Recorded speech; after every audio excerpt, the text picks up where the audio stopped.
as chairman of the City Hindu Network, all the views expressed in here are personal. It's based on research. It's based on working with outstanding entrepreneurs as well. Okay, so just to give you a bit of background before I kick off, as it were, it's my role as a government deal maker. You might find it in visual terms to be a little bit more interesting than what I was going to describe it. And sadly, it is not signing treaties with people around the world. I look for outstanding technologies and entrepreneurs who are leading the way in their field. So what are the lessons that I've learned about those who succeed, and also lessons for leadership, whether you're in business or otherwise? I've seen companies go from zero to unicorn status. What were the winners doing right? What were the losers not doing so well? And as you can imagine, I'm still learning as well. So I want to share some of those leadership traits, the lesson learned ones. I'm also going to share some research with you out of Harvard Business School and other academic institutions on what allows leaders to get their messages across and get their companies to do well or be successful in their careers. And it's not the usual sort of internet infograms, I'm afraid. It is more practical than that, and it's more useful and penetrative than that, what I'm going to share with you. Like I said, my government role is what I'm going to draw on this, but the views are personal. I'm also going to draw on my role as chairman of City Hindu Network. In case you don't know what Hindus are, and I'm sure many of you do, well, if the world was just 100 people, you might be able to see on there how many of those would be Hindu. There's about, out of 7 billion on the planet, there's over 1 billion of us. There's certain traits and terms that you'll have come across.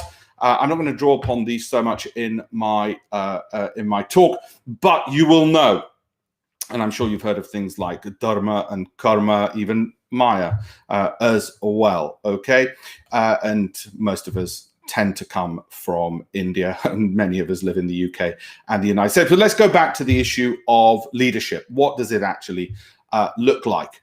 Okay, what does it look like for those of us who are in business, trying to level up the global economy, trying to solve some of the world's biggest problems, trying to resolve some of the inequalities that you can see in that map? If the world was arranged by country size according to GDP, that's what the world would look like. You can see there is a lot of skinny areas. And for those, whatever area of leadership you're in, whether you're in politics or entrepreneurship, what are the things that I found through not just the academic research, but also practically talking to winners in business, winners in politics who've managed to do it? Because there's a lot of you out there watching this who will be very good at what you do, but the message isn't coming across. And so you're not able to get the leverage to success that you deserve. So what are the lessons we can learn from some of those who we often think total empty vessels, but doing incredibly well? How the hell did that happen? How come their messaging was so good despite their product or offering in politics or business being so poor? And I want to cover some of that with you now,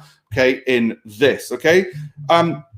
I'm going to ask you this question. What do these statements have in common?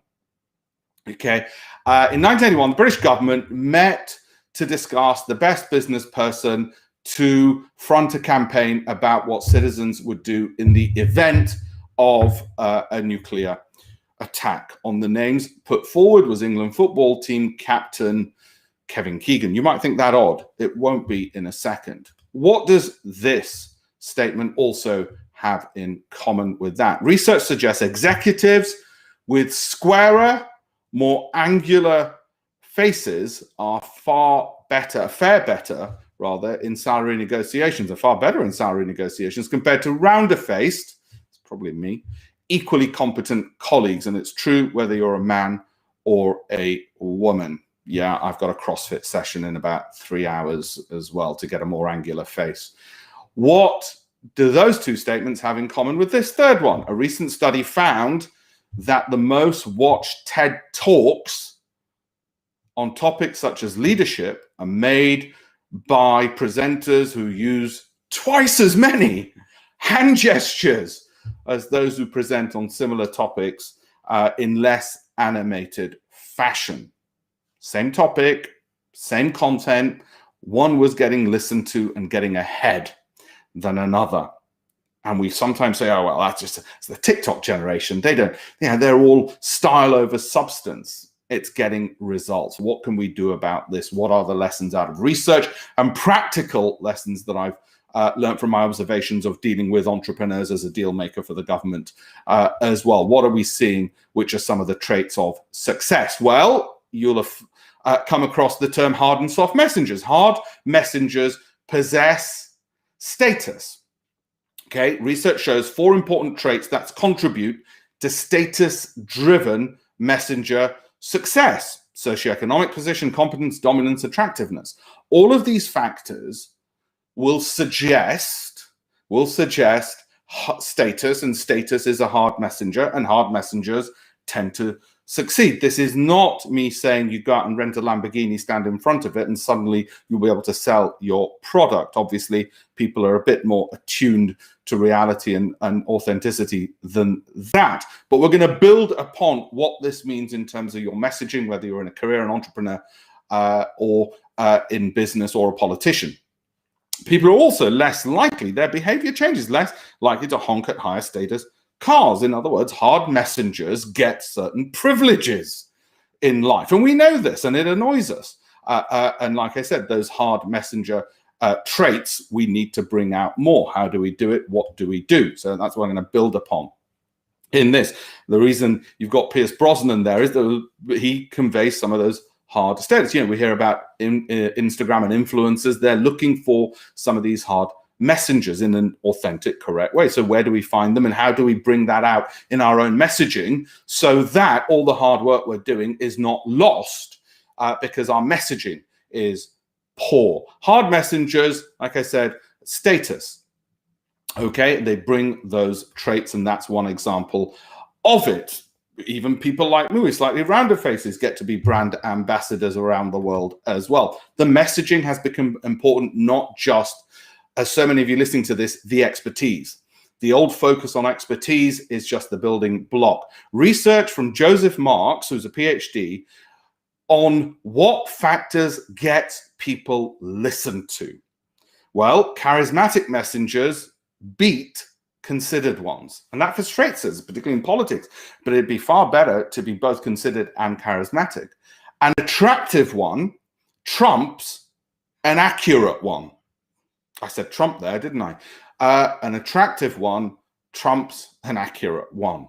Okay, well, I'm not saying you go and have facial reconstruction surgery, but certainly grooming becomes part of that message. You know, this whole idea that I'll just walk around in shorts at a talk and I'll look cool. Well, I'm afraid attraction will matter. Dominant voices beat dependent ones. Tone, intonation. Again, you might want to consider even elocution, but these factors are important. Too often I've met entrepreneurs with great technology, or business people with great technologies, but the way they came across, the way they looked, and we all know this research, you know, you make up your mind in a few seconds. Sadly, they didn't get far. Not with me. They were fine with me because I knew about this. With others, okay? What else does the research show? Some of which you'll be familiar with. Well, again, when it comes to hard and soft messengers, hard messengers are perceived to possess superior status. As I've said, soft messengers are listened to because audiences feel connectedness with them. So it's not to say we should all become hard messengers. The German chancellor would be in the category of, obviously, a soft messenger. The Canadian Prime Minister, the New Zealand Prime Minister would be in the category of a soft messenger. There is a role for them. There is an argument, and some research supports this, that leaders in countries where they have elections tend to go from the hard messenger to soft, soft to hard, and so on. They tend to alternate in their elections between those because people get fed up or whatever else it might be. But there is a role for soft messengers. Many of you will be more able to convey that empathy, that connectedness. It is not to say to suppress it. What this is to say is to know these traits are important, work out which ones are yours, and make sure you are attuned, and part of your messaging is to use those, to utilize those to succeed in politics or entrepreneurship, whatever else that field might be. When people were asked to rank which CEOs they did not know were the most successful, just purely they were given photos. They're only given photos of CEOs. Now, many of you watching this are CEOs. You aspire to be CEOs. You aspire to move up in your careers. Think about this. The respondents were accurate. They were just given photos. They weren't told who was successful. They were just told, which of these do you think is? And they were accurate as to who was. Just by looking at them, that doesn't seem to make sense. They based their answers on which faces they said were the most competent looking. Well, that's worrying for those of you who are incredibly competent, thinking, I'm ruled by a boss who's an idiot. The reason it's worrying is because you're thinking, my God, they got there because based on just how they looked. Yeah, I'm afraid so. Wouldn't it be better if you who've got the skills and the abilities were able to combine both and therefore be more of a genuine article? The same thing happened when asked who would win elections. People asked, who do you think is going to win elections? They weren't told what the electoral outcomes were. So we're not talking about national, the more popular, famous election. We're talking about, the local level. And it was the ones that looked successful. Can you believe it? So what's the definition of look successful? I'm sure most of you have got an idea of what successful looks like in an image. Okay, looking competent may give a halo effect. Looking competent. How many times have you walked into a room and just assumed that the person who looked the most competent was actually the one who was in charge and found that actually, surprisingly, sometimes they were not? That halo effect is something which is a factor in achieving success. Of course, that alone won't do it. You can't just have brand and no substance. But sadly, I see too many people with lots of substance, not enough of the halo effect, the little icing on the cake, which would help them succeed so much further. And it's been one of the sort of sad frustrations, the big injustices that I see, that people who are really good don't get to where they should be getting to because of the 10% or the 20% of factors which make a big difference, and the academic research proves it. Instead, what do you get? You get empty hats getting further ahead instead, who've mastered the messaging. And we need to level that up. We need to make sure the experts, people like you listening to this, get to where you deserve to be based on some of these. So who leads? Well, there's the dominant types, like I said, the hard, who thrive on conflict, competition, and uncertainty. Isn't me. There's the vulnerable messengers. They also get to lead at the right point. The authentic, the ones who display humanity. Like I said, the New Zealand Prime Minister has been picked out as a particular strong example of this at this moment. There's the trustworthiness, the soft angle. Now, some of you will innately have these strengths. Play to them. The competence and integrity part, the good moral standards. People think, oh, I've got to suppress some of these things because I see idiots getting ahead of me. No, bring these out. They are the traits of success. The charismatic, the ones who've got that surgency, that surge in the energy, the enthusiasm, the positivism in their area. Again, you've got people on the internet and you think, my God, they're so charismatic, but all they're doing is requoting the Buddha in a more modern context, and suddenly they've got great followers, all the rest of it, and their businesses are doing well. They're building business purely out of charisma alone. Well, if you've got some of those traits, you want to use them. If you don't, then it's time to develop them. If you want to succeed, I'm assuming you already have a great product, a great offering, a great voice, things that you've got something to offer to the world. So where does that take us? Well, in the words of Lincoln, there is that whole attitude issue as well. We complain because roses bushes have thorns, or rejoice because thorn bushes have roses. I was asked this morning at a government meeting how the entrepreneurs you're working with who are coming over to the UK from around the world, how they're feeling about COVID, how they're feeling about everything else going on in the world. And I said, you know what? I've not seen this level of enthusiasm amongst technology entrepreneurs since, well, 2000, since the whole initial internet boom that happened. And I don't think they're being unrealistic. I think they just have that sense of rejoicing, or in the words of Patton, there are three ways men get what they want. And in the world, there is that gender bias. Planning, by working, and by praying. It's the point being there. Look, you're going to have to take positive action on some of the traits that the research shows helps you win. Praying alone that somebody hears your voice and the offering and the product you have, they'll suddenly find you, ain't going to work. I'm afraid it is that element of shouting out more. Again, put in the words of Eisenhower, it's the art of getting someone else to do something you want because you want to get them to do it, right? The art of getting someone else to do something you want done because he wants to do it, getting them enthused. And it is those elements of charisma, those soft and hard messaging, which is so often neglected for the substance. Substance is important, but it's going to get you nowhere. It's not going to get you ahead unless we've got these things. Finally, there is that hard messaging. There is that element of hard messaging. You can't get them to do it any other way, then make them feel the heat. So there is an element for that as well. I'm going to come back to John Quincy Adams in a second. So what does research from Harvard Business School show? There's a chap called Atonokis.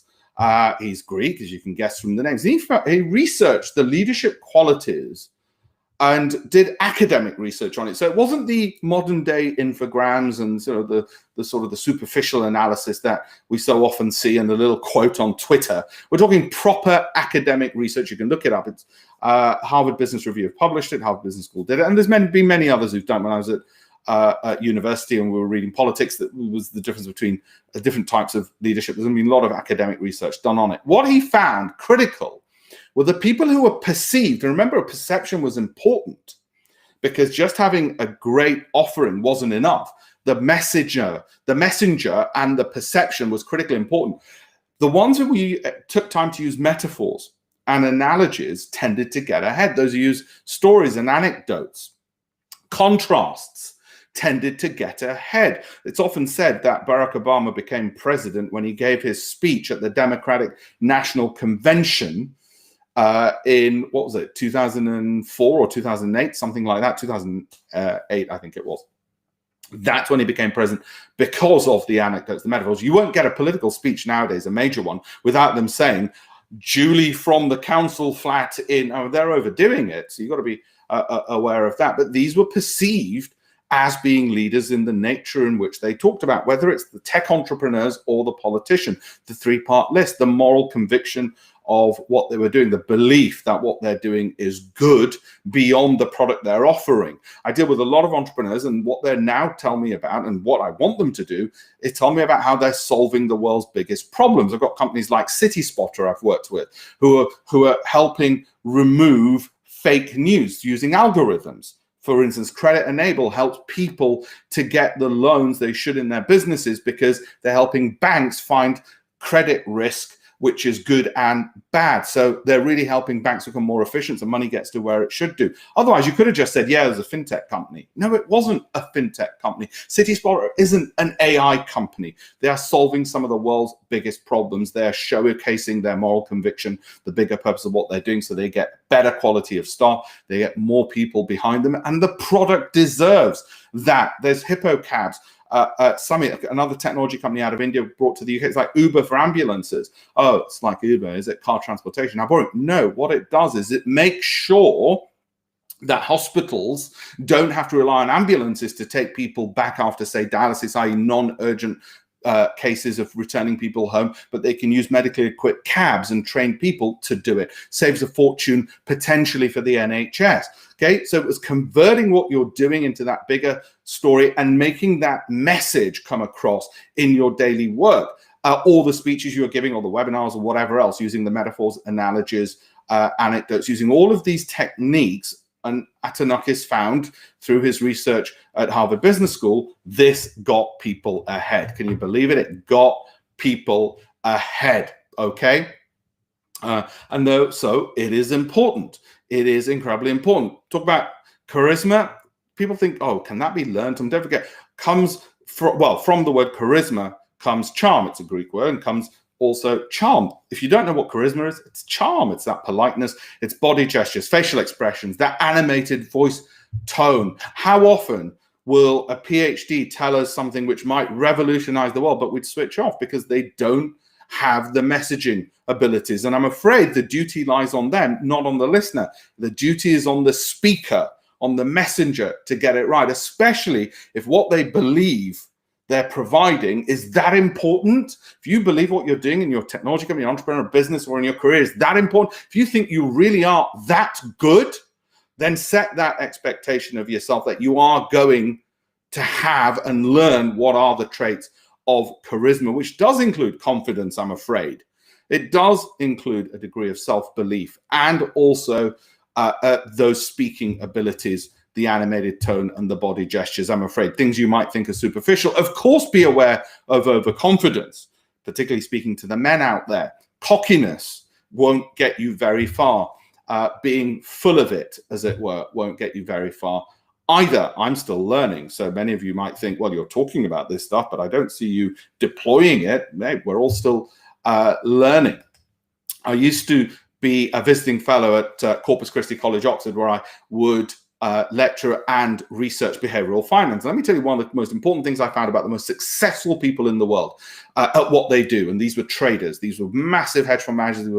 They were very successful at what they did. And what it was is that they didn't have attribution bias. There were leaders in their field. We're talking about people like the global head of trading at Salomon Brothers, Bill Lipschutz, or hedge fund managers leading $2 billion companies, $10 billion funds, and the like. They didn't have attribution bias. What's attribution bias? That's when you attribute success to yourself. It's a bias which can lead to arrogance. Those didn't succeed.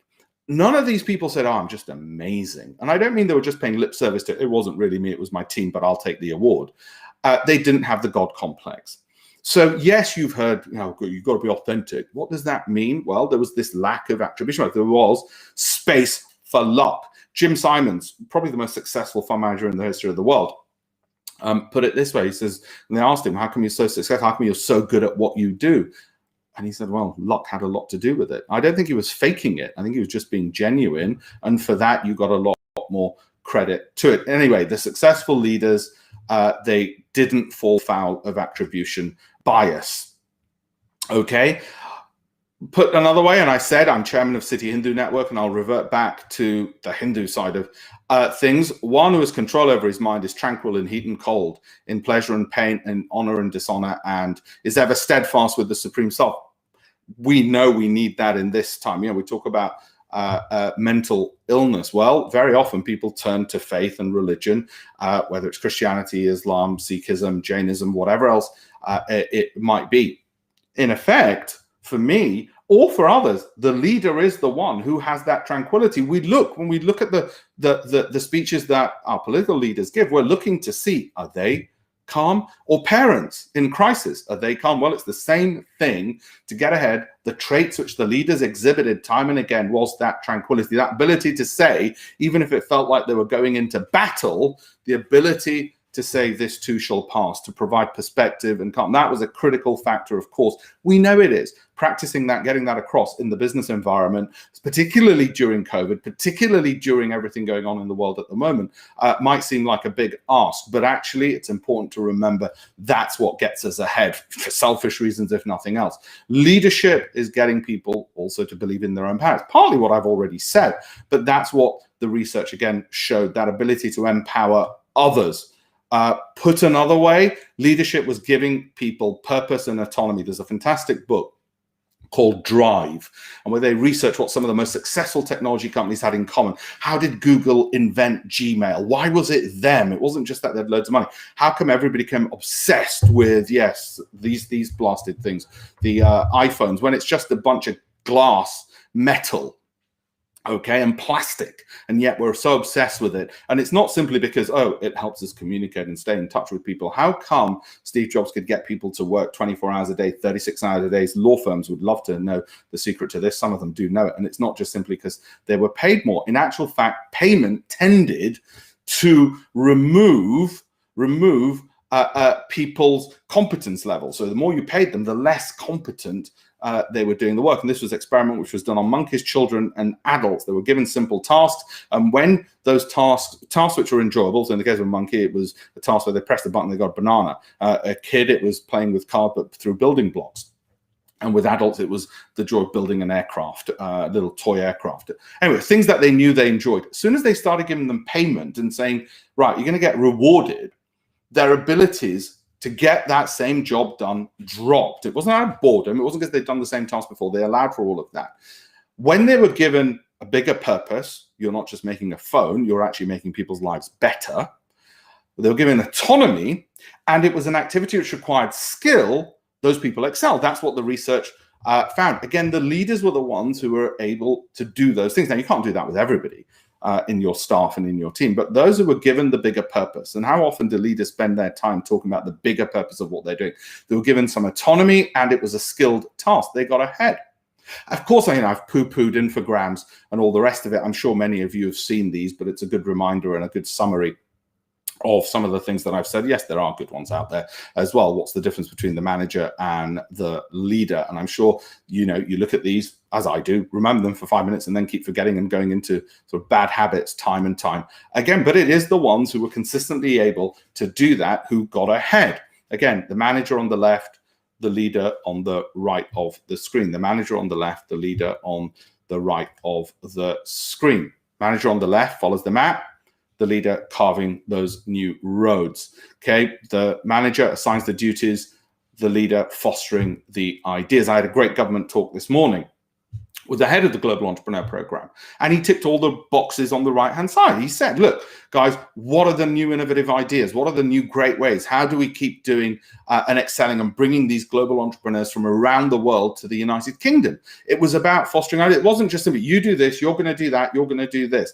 Here's some rules. Follow them. It was, how do we motivate people to know how fantastic it is to set up a global technology company here in the UK with the skills bases? How do we make sure they got the resources, that they can carve that new path for themselves, find the funding sources, find the networks, find the skills bases, and the people that they need. Again, manager on the left relies on control.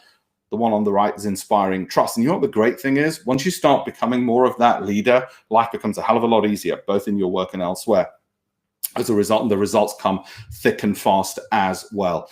So there is one other element I'd mentioned. Yes, there is that truth to power in my own industry, the fund management, the asset management industry. It's not the easiest thing to say, yeah, bankers are overpaid. It's one thing for the public to say, but when you're actually in finance and saying, no, they're overpaid. Fund managers, the ones that I've met, consistently incompetent at what they do and not up to the job, and they're disserving the clients that they service. And when you say it on air, well, yeah, you're not going to be necessarily very popular, I'm afraid, as a result. But it is something, if you've got the conviction, you have to lead with your voice as well, and it will require you to do that. I will leave you not so much with this quote. If you can't find the bigger purpose, then here's one for you, but do find that bigger purpose in your leadership. It will help and sustain you through it. People talk about passion. Well, actually, purpose, I think, will help even more. That's one of my favorite quotes in terms of purpose, but a bit more secular, let's put it that way. If your actions inspire others to dream more, learn more, and do more, and become more, you're a leader. I think Adams was definitely a leader for me.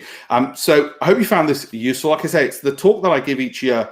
It's a shortened version of a talk I give each year at Oxford University to business leaders. So it's a lot shorter. I've removed a lot of because I know the audience isn't just purely Hindu. I've removed a lot of the Hindu elements to it, but the longer one, in my capacity as chairman of City Hindu Network, I hope to be able to deliver there, where I join the elements from faith and how they help in profession and leadership and getting ahead and success. But I said, in a more broader secular audience, I hope it's also been insightful, particularly some of the research which has been done on leadership. I hope you found that useful. Thank you very much, all of you, for being on here, and continue just posting the questions. I'll answer them afterwards in the chat boxes and the comments. Depending on which platform you're watching this on, feel free to subscribe, like, all those various things. Okay, and at the bottom there's a couple of websites. Have a look at the EinsteinChallenge.com.